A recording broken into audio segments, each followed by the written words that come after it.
You made the decision to stop doing it more than once, probably more than a dozen times, and you've meant it every single time, but you still do it.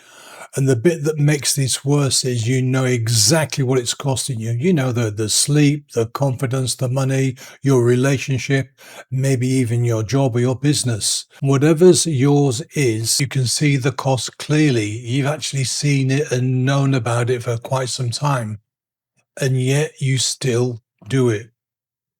I want to share with you why. Not the version you've been telling yourself, the actual real reason.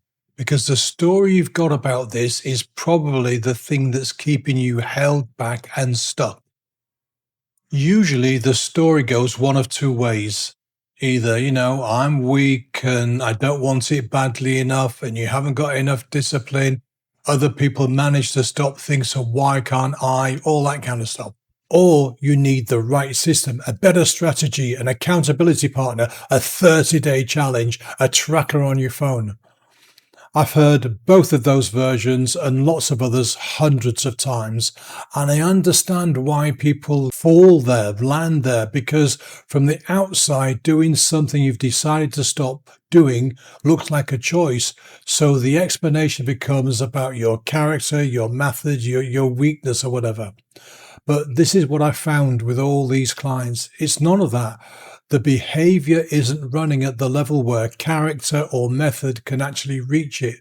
There's a part of you that runs this behavior on autopilot. It doesn't check in with you first. It doesn't wait for your conscious mind to weigh in.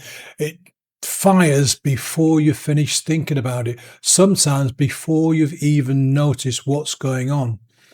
Now, that part has learned to run this behavior at some point. It might have been years ago. At the time you were doing something useful, it was protecting you, maybe managing the pressure, numbing something uncomfortable, getting through something really difficult, giving you a moment of relief when you needed it most. And it worked.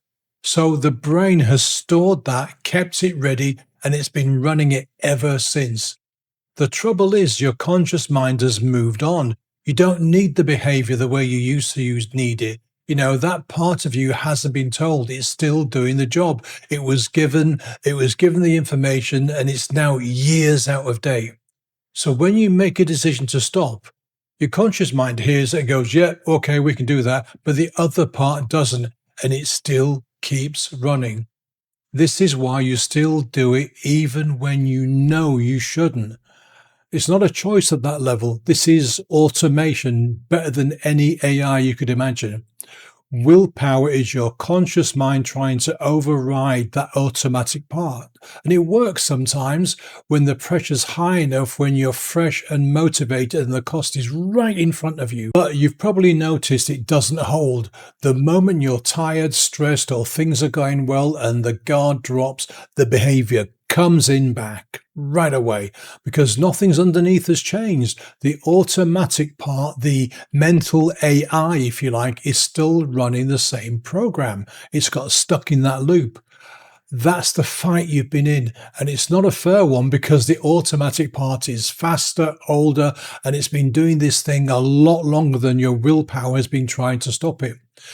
Managing the behavior and changing it are two completely different things.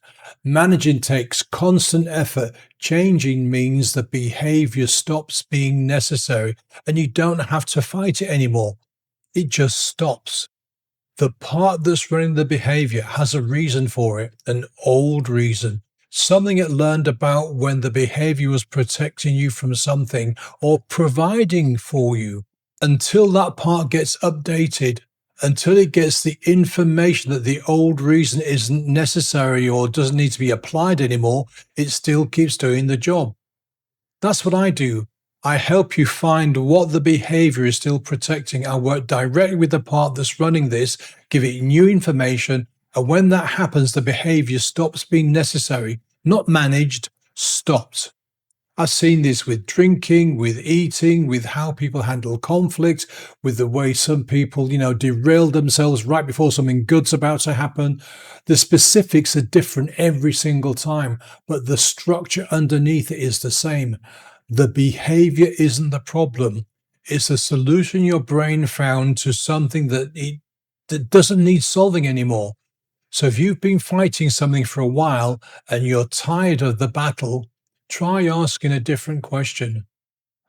What does this part of me think it's still doing to protect me or to give me? Because the answer to that is where the work actually begins. Now, if you want to find out what that looks like from your specific point, the link to book a free 15-minute call is in the description. We find the pattern, what's keeping the behavior in place, and whether my approach fits. And if it doesn't, I'll tell you that too. Thanks for watching.